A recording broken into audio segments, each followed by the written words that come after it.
Du journal sur la télévision togolaise. Madame, Monsieur, bonsoir et voici les titres de cette édition. Le nouveau visage de l'agriculture togolaise est plaisant et il plaît encore plus aux acteurs du secteur. Vous allez le voir, c'est le résultat d'un engagement renouvelé et renforcé du chef de l'État, Faure Essozimna Gnazingbe. Et l'une des stratégies qui ont apporté ce résultat, c'est le Forum des producteurs agricoles du Togo, FOPAT, et dont le monde paysan s'active pour l'édition 2025. Les détails des préparatifs à suivre dans cette édition. Et puis nous poursuivons la série de témoignages sur la vie de feu président Gnazingbe et Yadema. Qui était l'homme? Nous le découvrirons dans cette édition à travers un récit émouvant de l'ancien président béninois Thomas Yayi Boni. Le secteur agricole est l'un des secteurs prioritaires chers au chef de l'État Faure Essozimna Gnazingbe. En 2024, le financement alloué au secteur a atteint plus de 10 milliards de francs CFA avec des répercussions palpables sur les rendements.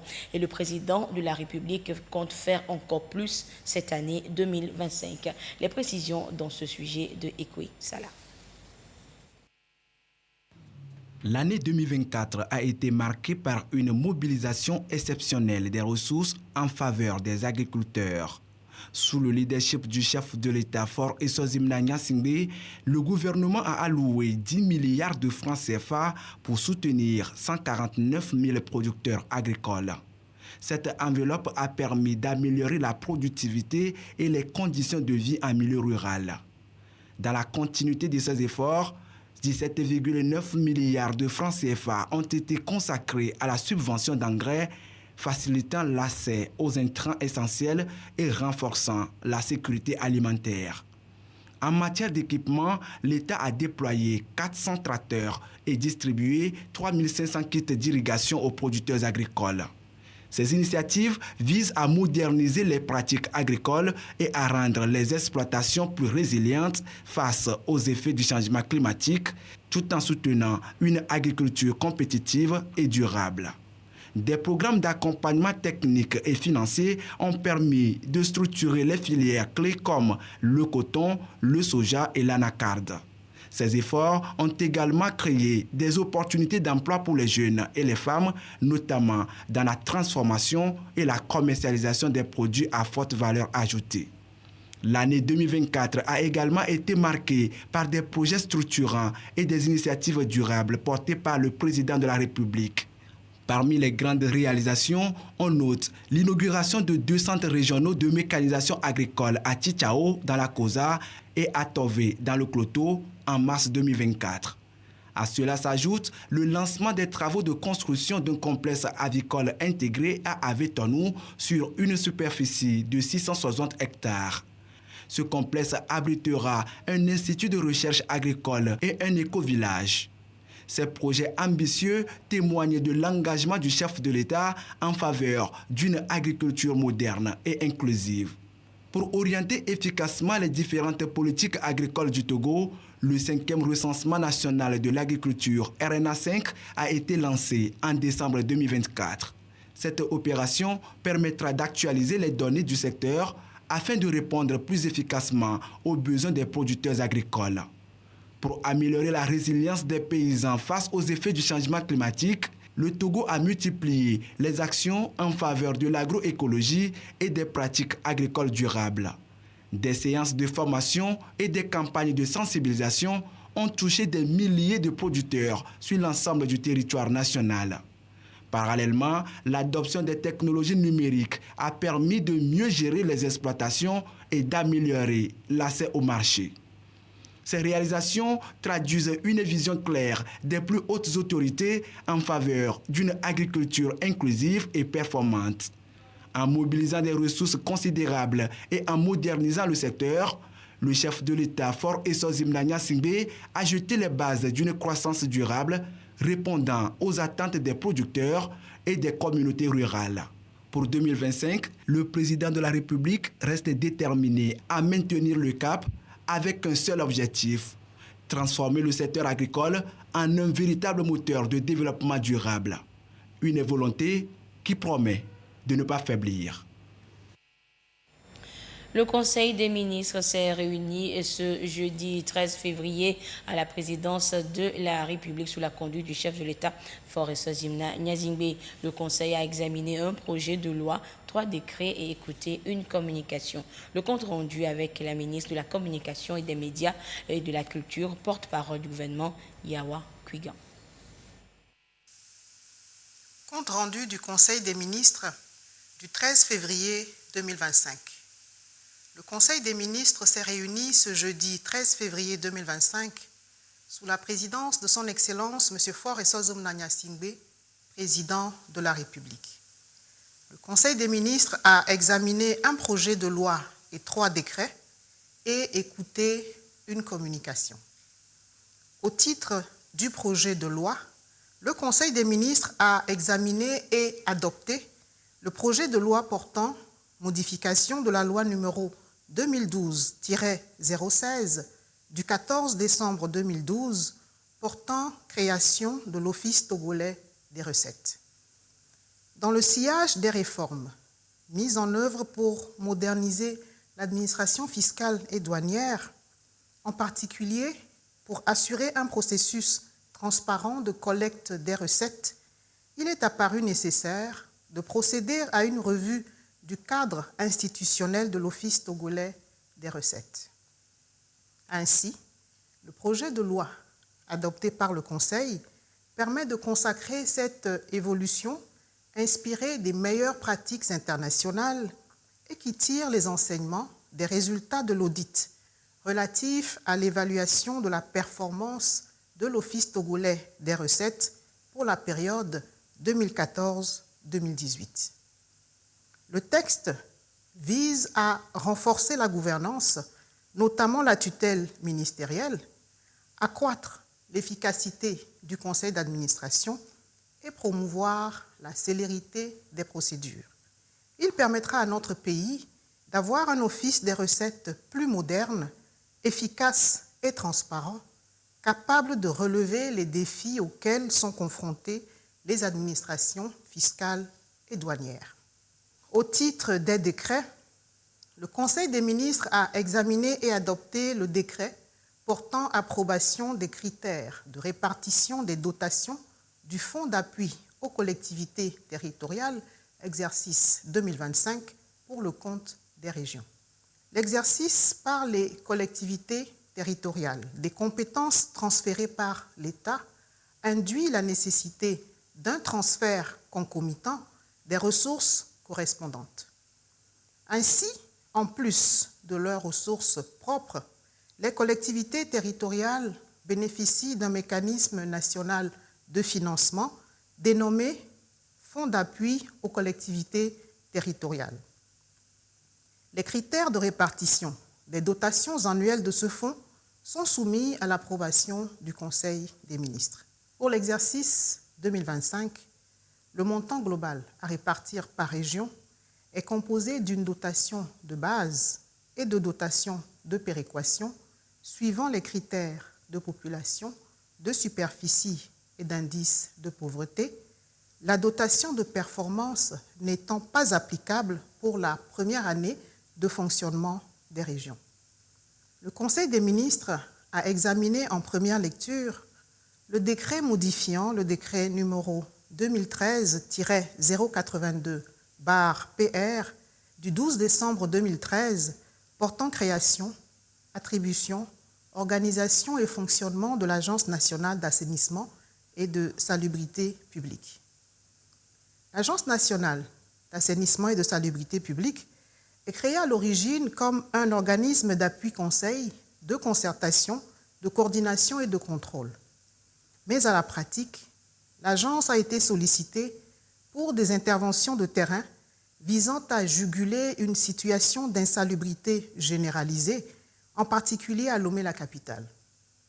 Après une dizaine d'années de prise en charge réussie de missions d'exécution sur la base des dispositions pertinentes relatives à la décentralisation et au fonds d'aide aux collectivités territoriales, il y a lieu de réaliser une réorientation du cadre réglementaire de l'Agence nationale d'assainissement et de salubrité publique en arrimant son texte fondateur à son activité effective. C'est l'objet de ce décret qui devra notamment prendre en compte les réalités de l'administration décentralisée ainsi que l'existence du district autonome du Grand Lomé pour une répartition des attributions et des responsabilités de chaque intervenant dans la chaîne de l'assainissement et de la salubrité pour garantir aux populations un environnement public propre et un cadre de vie sain. Le Conseil des ministres a examiné en première lecture le décret fixant les attributions et le fonctionnement des conférences administratives régionales et préfectorales. La mise en œuvre de la réforme 5 de la feuille de route gouvernementale Togo 2025, intitulée « Décentralisation et déconcentration de l'État », exige une coordination renforcée entre les différents acteurs au niveau local pour favoriser la synergie des stratégies, réflexions et actions en vue d'un développement national harmonieux.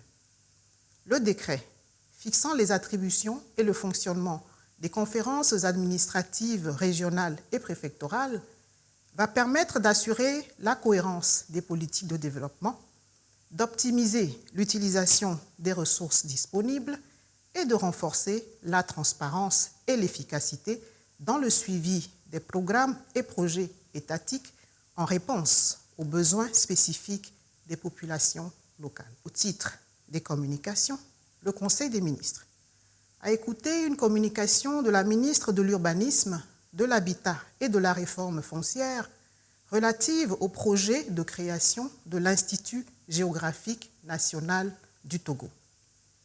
En vue d'améliorer la gestion du système d'information foncière au niveau national et local, le gouvernement a entrepris des mesures destinées à repenser l'organisation institutionnelle du système de cartographie nationale afin qu'il réponde à l'ambition de moderniser le pays et renforcer ses structures d'une part, et d'autre part, tienne compte des évolutions techniques en matière de traitement des informations géographiques.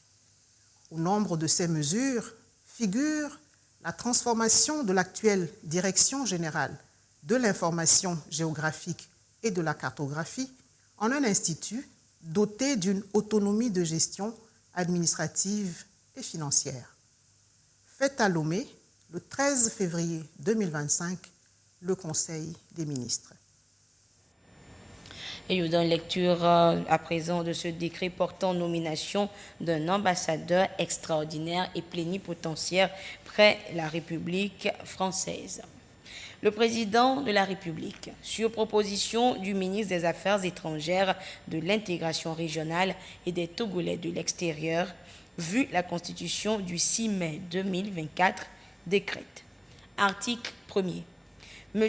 Urokura Tchagara Agadazi est nommé ambassadeur extraordinaire et plénipotentiaire de la République togolaise près la République française. Article 2. Le présent décret abroge toutes les dispositions antérieures contraires. Article 3.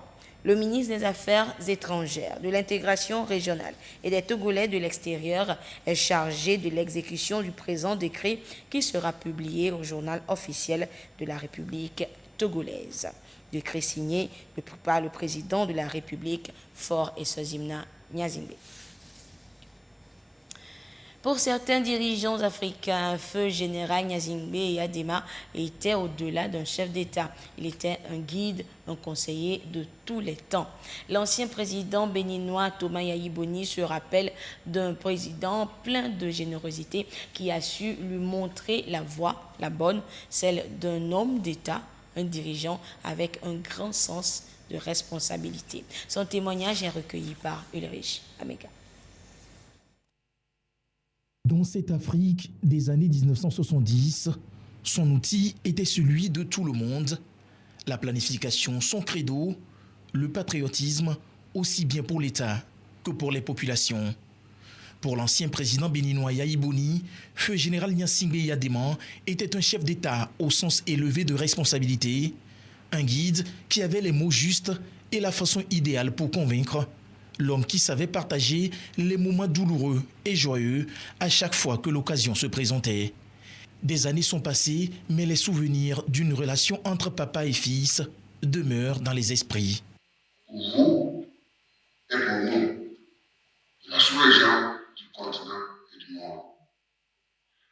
Ce que j'ai retenu de M. Papa, il était véritablement un homme de bonté, d'amour. Je l'ai connu par son humilité. J'étais arrivé, je crois, en 1994 arrivé. Et comme Dieu, pour Dieu, il n'y a pas de hasard, Monsieur le Président, Monsieur le Frère, le Président Fort. Je dirais un mot également, parce qu'il a su gérer cet héritage et nous tous. Je dois annoncer avec Dieu. Je suis arrivé en 1994 lorsque le second jour je suis allé chez mon papa. Je dois dire, c'est un moment solennel de remercier mon cher frère, le Président Fort. Vraiment qui m'a beaucoup aidé et qui m'accompagnait de temps en temps pour voir mon papa. Donc, j'ai vécu ce climat d'enfant bien-aimé pendant 10 ans. Chaque fois que je suis au Togo, je suis chez moi. Il y a la sécurité, il y a la paix, il y a tout. Le président Yadéman a posé des axes pour moi de l'esprit divin. Je me souviens que à cette rencontre dont j'ai parlé, c'est-à-dire la dernière audience, lorsque je suis arrivé, il me dit, Yahi, tu sais que c'est Dieu qui décide de tout. J'ai dit oui. Et tu es convaincu? J'ai dit oui.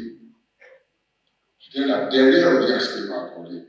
Tu es convaincu que c'est Dieu? Tu reconnais la volonté de Dieu? Il dit partout. Puisqu'il savait que j'allais à cette église, non loin de l'OVD.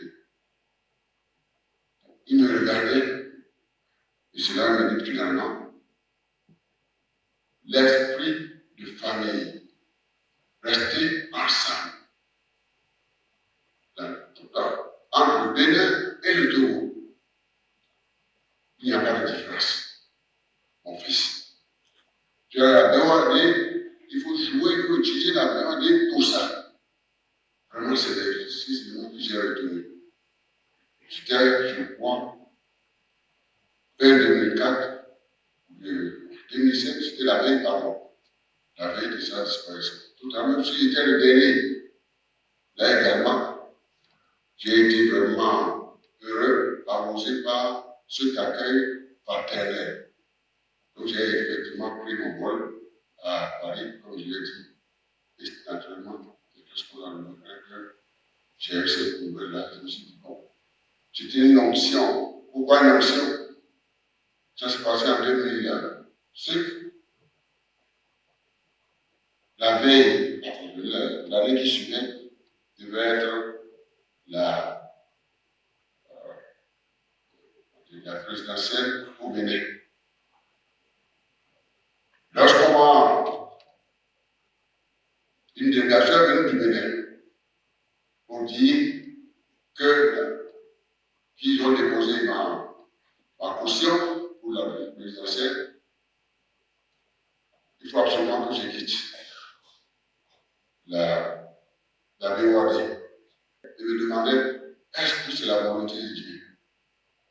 C'est en fouillant que je me suis soulevé de cette audience que le président m'a accordée.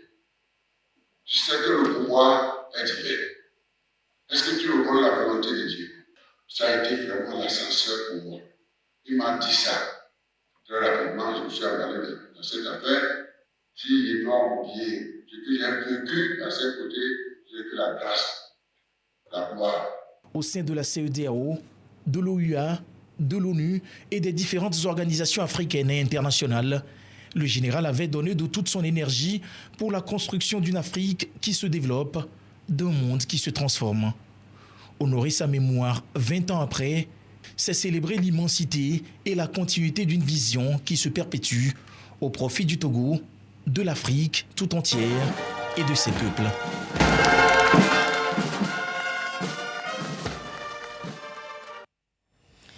À la primature, la chef du gouvernement Victoire Toméga Adogbe a reçu en audience une délégation du comité national Miss Togo. La délégation est allée présenter la nouvelle reine de la beauté togolaise à Madame le Premier ministre. Le compte rendu de Yves Agbevivi. La délégation du comité Miss Togo, conduite par son président Gaspard Kodjo Baka, est venue officiellement présenter à Madame le Premier ministre Victoire Toméga Adogbe celle qui est élue Miss Togo 2025 le 14 décembre dernier. Ma gratitude à Madame le Premier ministre, nous avons parlé de mon projet social. J'étais même surpris qu'elle me suivait de près et tout.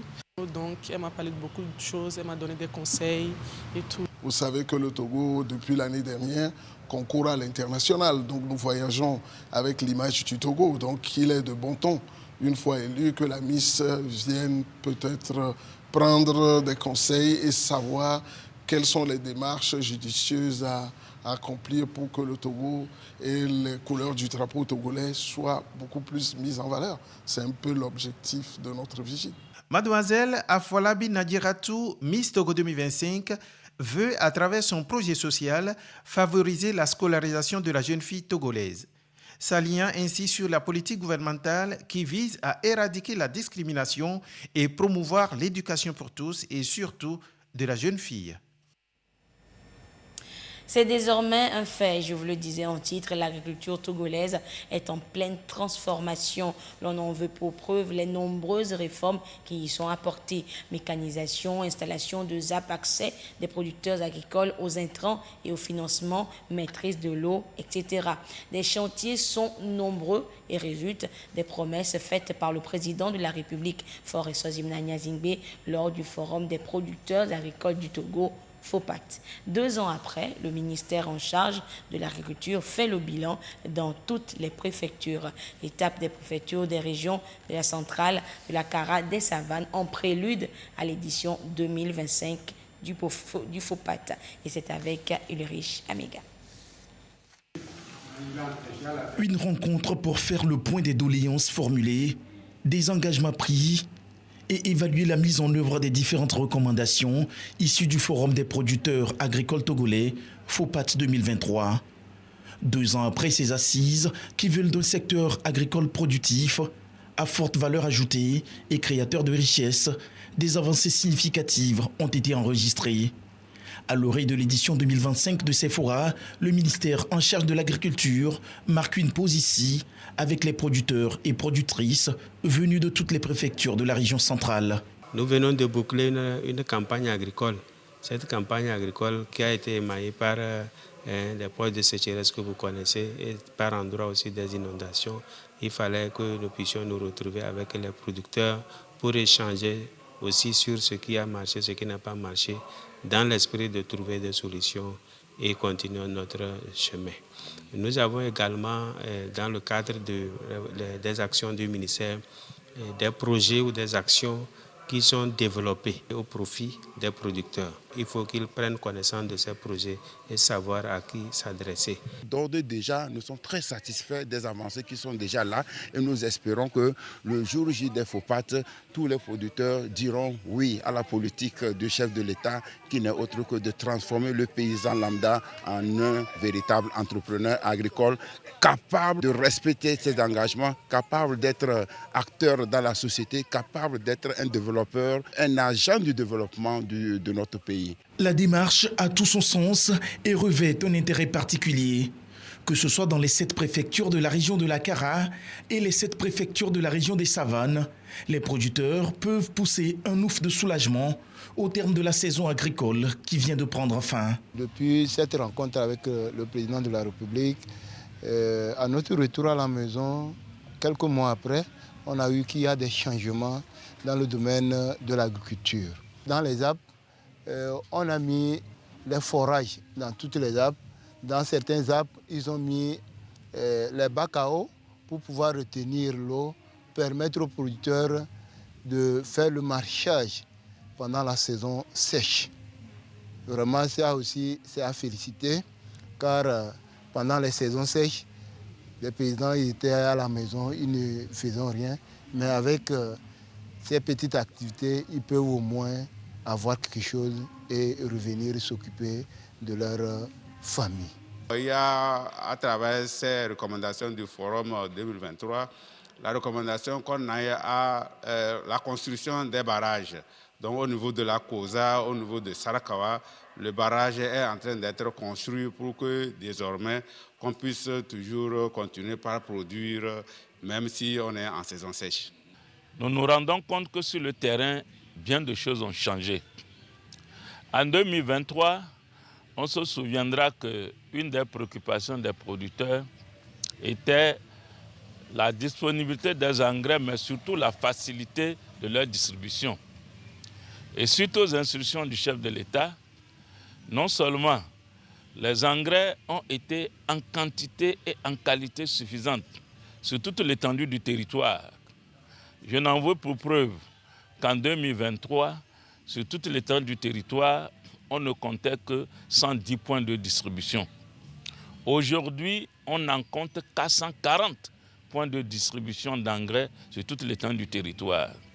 Cela montre un rapprochement important des engrais des producteurs.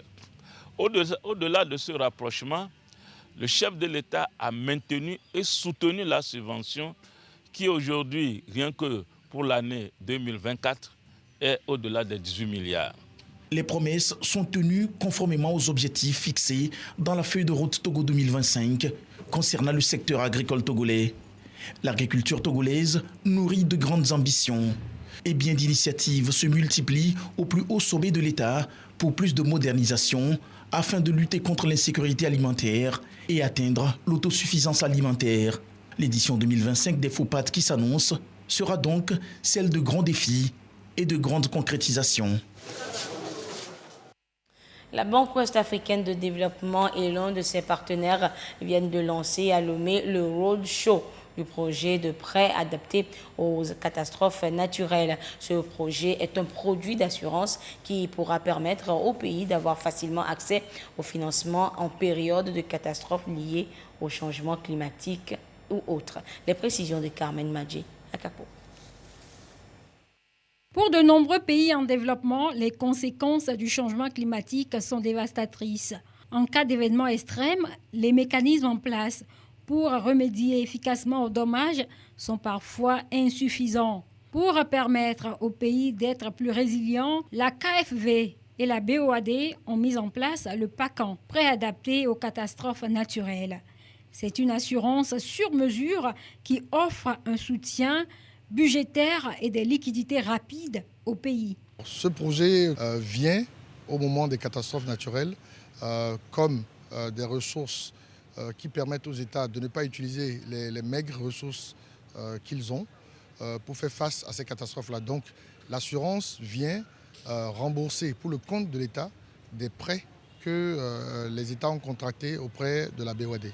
La phase pilote du projet couvre 4 pays, le Bénin, la Côte d'Ivoire, le Sénégal et le Togo, pour un portefeuille de prêts s'élevant à plus de 400 millions d'euros. Pour la KfW, le caractère innovant et inédit de ce produit réside dans la combinaison d'une offre de prêts bonifiés à un produit d'assurance paramétrique. Avec l'instrument PACAN, la KfW et la BOAD répondent aux besoins des ressources financières rapidement disponibles après une catastrophe climatique.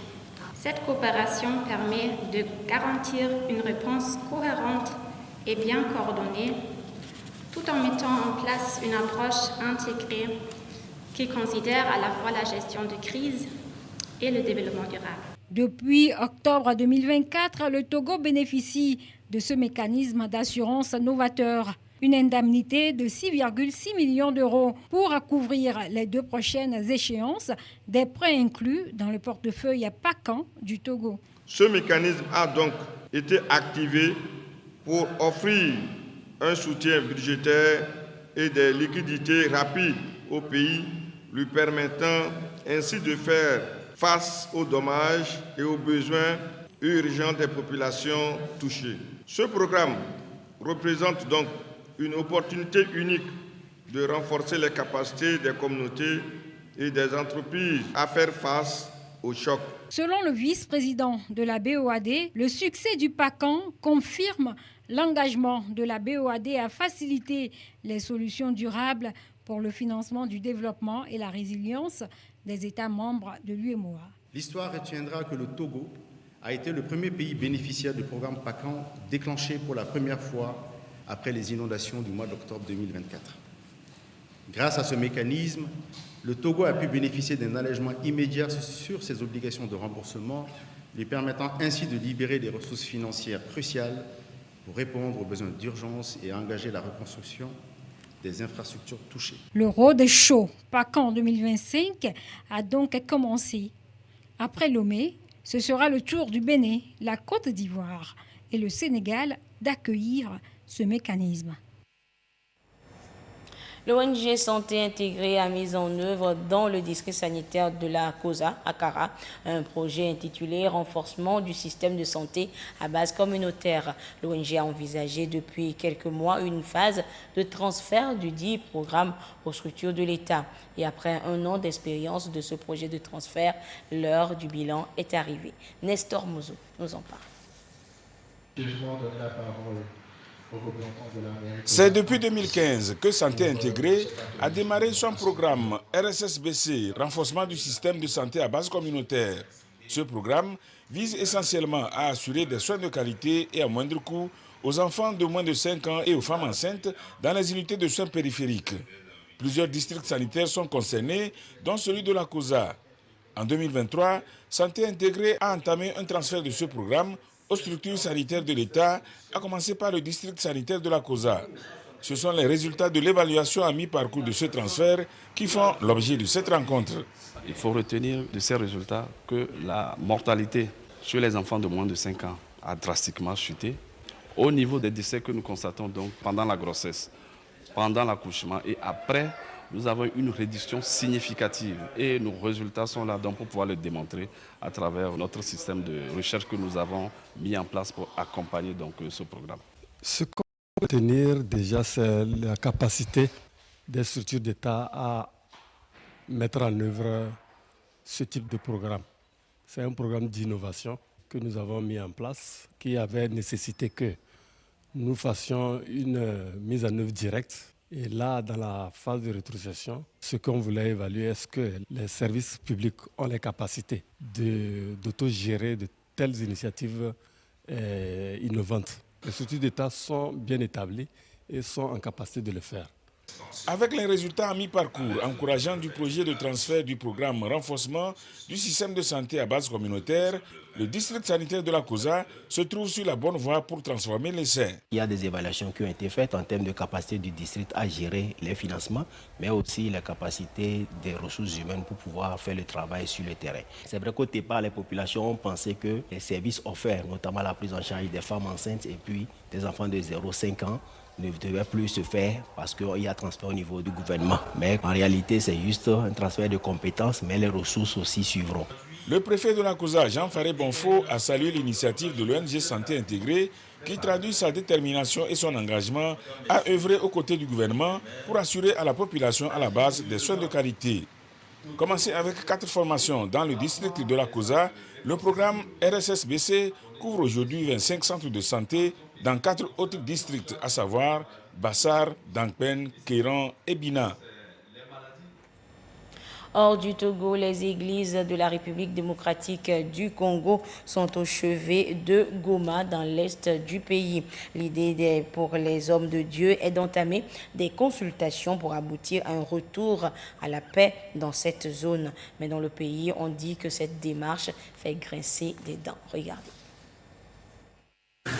On ne sait pas grand-chose des propos échangés entre la mission des églises catholiques et protestantes et les représentants de l'Alliance du fleuve Congo, M23, à Goma ce mercredi.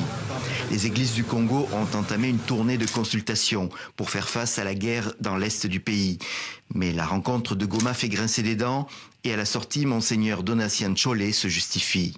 Nous avons commencé une tournée de personnes, de personnalités importantes à impliquer dans cette dynamique.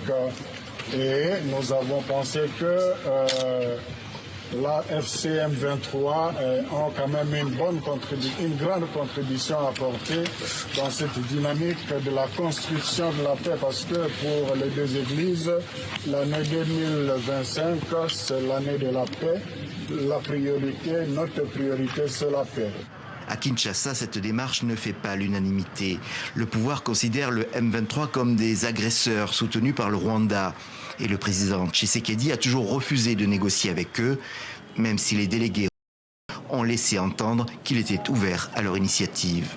Le fait pour le président de ne pas de sauver la face vis-à-vis de sa position ferme, de refus de dialogue, est un obstacle majeur pour lui dans la négociation. Et je crois que l'Église peut jouer ce rôle des bons offices, de médiation indirecte, si tant est que le président lui-même accepte tacitement cette démarche-là. Ce n'est qu'un volet de la crise, c'est peut-être le volet intérieur, mais il y a une dimension régionale, il y a une dimension économique, une dimension militaire que l'Église ne saura pas prendre en charge. À Kinshasa, les partisans de la ligne dure contre l'AFC M23 campent sur leur position. Le parti présidentiel UDPS a sorti ce mardi un communiqué. Il rappelle que l'Église n'a pas pour vocation de prendre des initiatives politiques en lieu et place des institutions de la République. Lundi, c'était le ministre de la Communication qui rappelait les limites. Et le président de la République ne leur a pas donné un quelconque mandat. Les délégués des églises ont annoncé poursuivre leur démarche en allant maintenant consulter des chefs d'État de la région. Toujours sur le continent, des centaines de milliers de personnes bénéficiaires de programmes financés par l'Agence des États-Unis pour le développement international USAID sont sérieusement menacées. L'annonce le 27 janvier dernier par le président américain Donald Trump de suspendre pour 3 mois cette aide fait craindre des conséquences désastreuses dans l'humanitaire, et c'est le cas en Afrique du Sud. Et garantir leur bien-être. Retour en page nationale avec un peu d'air de Saint-Valentin avant l'heure dans cette édition avec le livre du mois de janvier, Vers et envers. C'est un recueil de poèmes qui évoque l'amour dans toutes ses dimensions. L'œuvre et son auteur présentés ce soir par Edwige Atakpabasabi et Eli Agba Nyadao. Vers et envers, c'est le titre du tout premier recueil de poèmes de Kojo Akakbo-Numado, philosophe spécialisé en épistémologie. Cet ouvrage de 106 pages rassemble 36 textes explorant des thématiques variées. Et dans ce recueil de poèmes, nous essayons de démontrer que dans la vie de tous les jours, nous devons tenir compte de l'instant. Et il faut faire tout pour que tout notre être soit concentré dans l'instant. Dans ce recueil, il y a plusieurs autres thématiques. Il y a la thématique de l'amour, la thématique de la déception amoureuse également. Il y a plusieurs autres thématiques qui tournent autour. Mais c'est une œuvre qui est à la fois littéraire, en ce sens que la versification y est là, une œuvre qu'on peut interpréter de façon philosophique si l'on veut également, même de façon spirituelle. Le recueil Vers et envers met en lumière l'amour du prochain, un sentiment souvent confronté à de nombreux défis. Il y a un message à communiquer et c'est en fonction du message que nous avons adopté ces thèmes-là. Il y a aussi le fait que l'inspiration vient à travers le vécu, l'expérience de chacun. On a une certaine inspiration. La première partie, c'est Vers d'élan. Cette partie est destinée à nous élever, à nous permettre de nous dépasser, de faire une expérience. Envers, c'est que ce cheminement qui nous amène vers le haut, il y a son envers qui nous ramène aussi dans la réalité de tous les jours. Vers et envers a été accueilli favorablement par les critiques. Nous avons fait une première entrée qui est purement stylistique, où nous avons révélé les richesses liées au langage, au rythme, au rime et surtout à la subjectivité du poète, ce qui nous a permis de découvrir un peu l'intérieur, le fond du poète.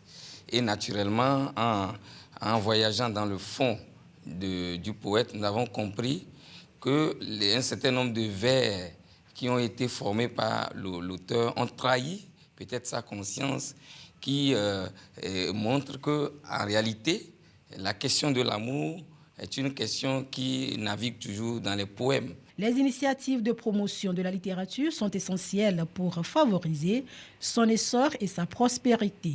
Conscient de cet enjeu, Kodjo Akakpo Numado ambitionne de contribuer à encourager les passionnés d'écriture à explorer de nouveaux horizons à travers son recueil de poèmes vers et envers. La commune Vaud a vibré au son et au rythme de la deuxième édition du festival Toago. Il y a quelques jours, rendez-vous de promotion de valeurs culturelles. L'édition de cette année a réuni plusieurs participants venus du Togo et d'ailleurs, comme le Bénin, le Burkina Faso, le Gabon, l'Égypte, la France et autres. Et l'événement se veut un cas de revalorisation des cultures africaines pour une contribution efficace au développement de nos communautés. Les précisions de Serge Tastom avec la voix de Karine Olando. Au large du lac Togo se dessine Togoville, la ville historique avec son peuple attaché à sa tradition et à sa culture. Ici, on célèbre cette culture identitaire transmise de génération en génération. Depuis 2 ans, le festival Toago mobilise de partout les amoureux de la culture et des traditions africaines. Véritable démonstration des valeurs du terroir, Toago est un festival qui, désormais, fait appel à toutes les cultures et traditions du pays et d'ailleurs à se faire connaître et se valoriser. Du nord au sud, en passant par le centre du Togo, l'on a pu vivre à Togoville différentes prestations culturelles identitaires. La danse des guerriers Asafo de Wawa, Zangbeto de Baroubé, le Takai de Chamba, la danse So des Kabyais et bien d'autres.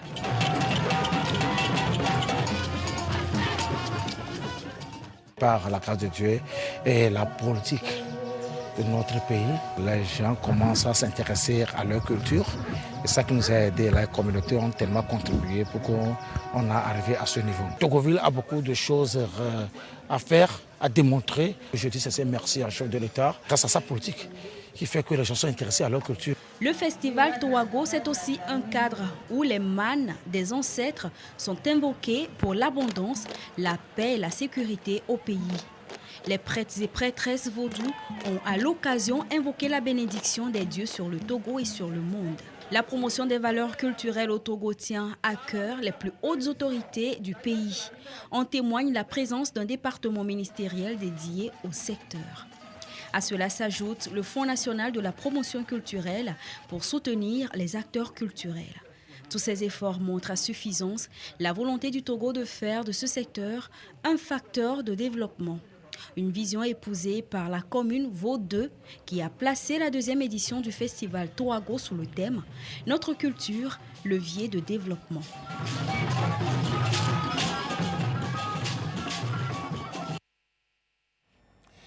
Et puis nous débutons à présent l'actualité électorale.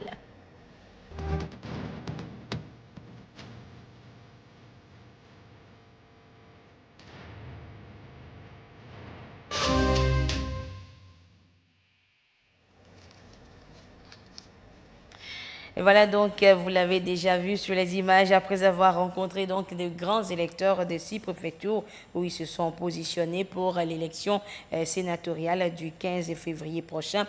Les candidats de l'UFC, Union des forces de changement, étaient ce jeudi 13 février au siège du parti à Lomé. Ensemble avec les militants et sympathisants, ils ont marqué ainsi la fin de la campagne électorale par un meeting populaire. Le compte rendu de Issa Karuna.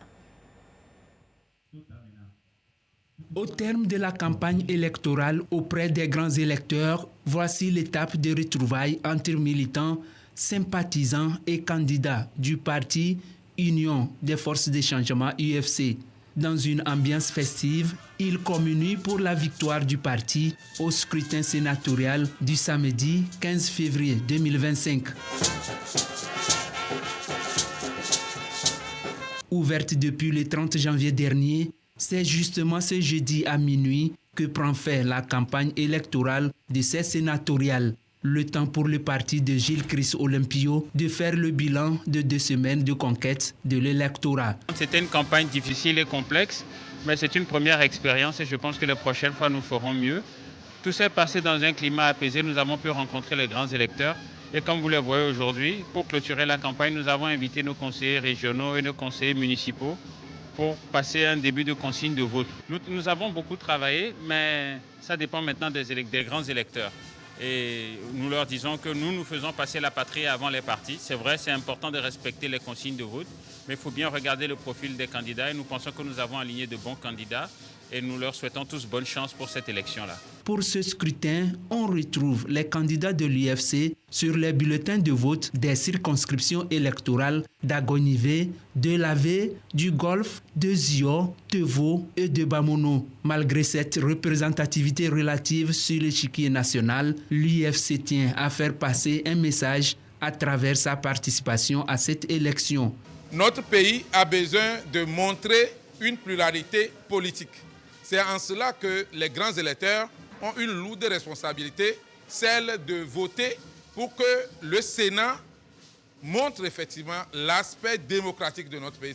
C'est-à-dire que le Sénat ne sera pas une institution dominée majoritairement par un seul parti, mais il y aura aussi les minorités politiques qui seront au Sénat. C'est le plus important.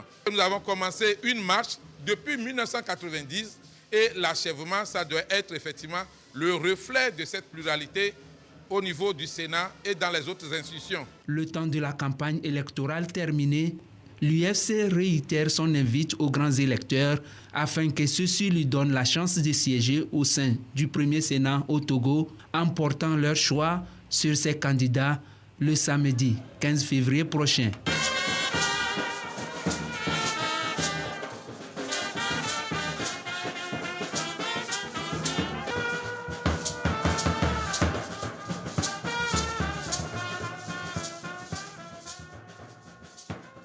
On a également vécu les dernières heures de campagne pour les élections sénatoriales du côté du parti UNIR.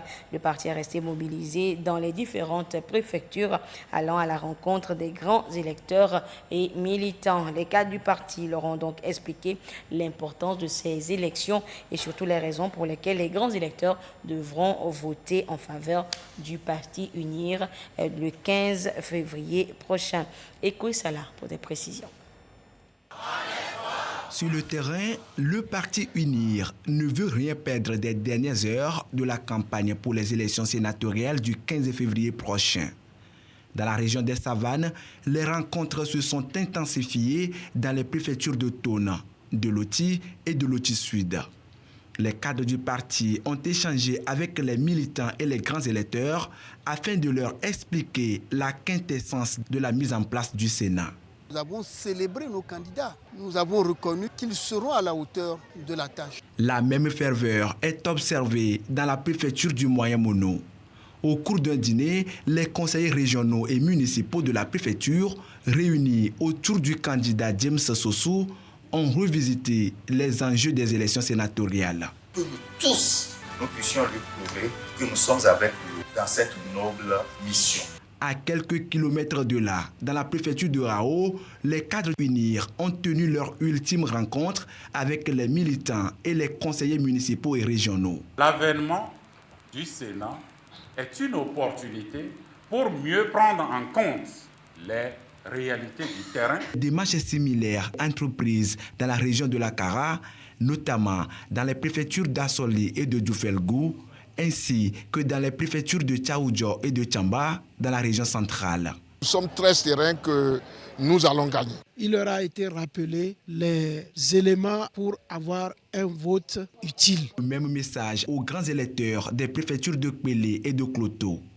Ils ont été appelés à une mobilisation massive le 15 février prochain afin d'assurer une majorité au Parti UNIR au Sénat.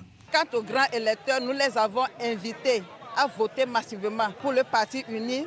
Lorsque le Sénat sera mis en place et avec l'Assemblée nationale, ils pourront en congrès élire le président de la République.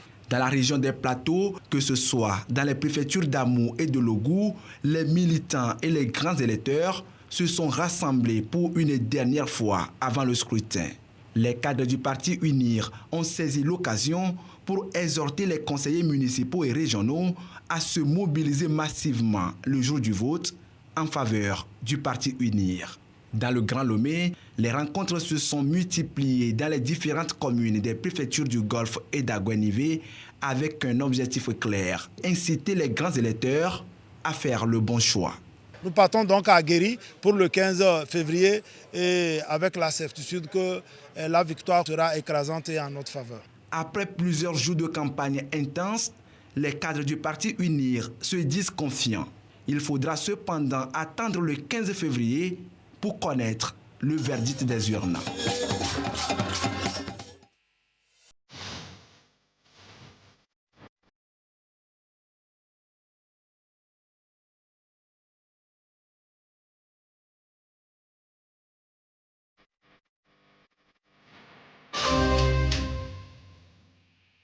Le président de la Haute Autorité de l'Audiovisuel et de la Communication, RAC, porte à la connaissance des médias publics et privés que la campagne officielle pour les élections sénatoriales du 15 février 2025 prend fin ce jeudi 13 février 2025 à minuit. À cet effet, il invite tous les médias à s'abstenir de diffuser ou de publier toute information relative à la campagne le vendredi 14 février, jour de silence, et le samedi 15 février, jour du vote. Toutefois, la publication des informations relatives à l'organisation pratique du scrutin communiquée par la CENI, les ministères et autres institutions impliquées dans le déroulement du vote est autorisée.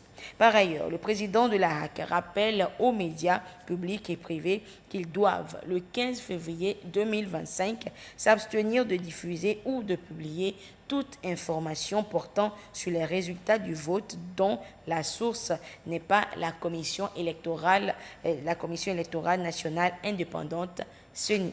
Le président de la HAC attache une importance particulière aux présentes dispositions et invite les médias à leur strict respect. Un communiqué signé par le président de la HAC, Pitalunani Telu. Et c'est sur ce communiqué donc que se referme cette édition. Merci de votre fidélité à la télévision togolaise. Excellence de nos programmes. Au revoir.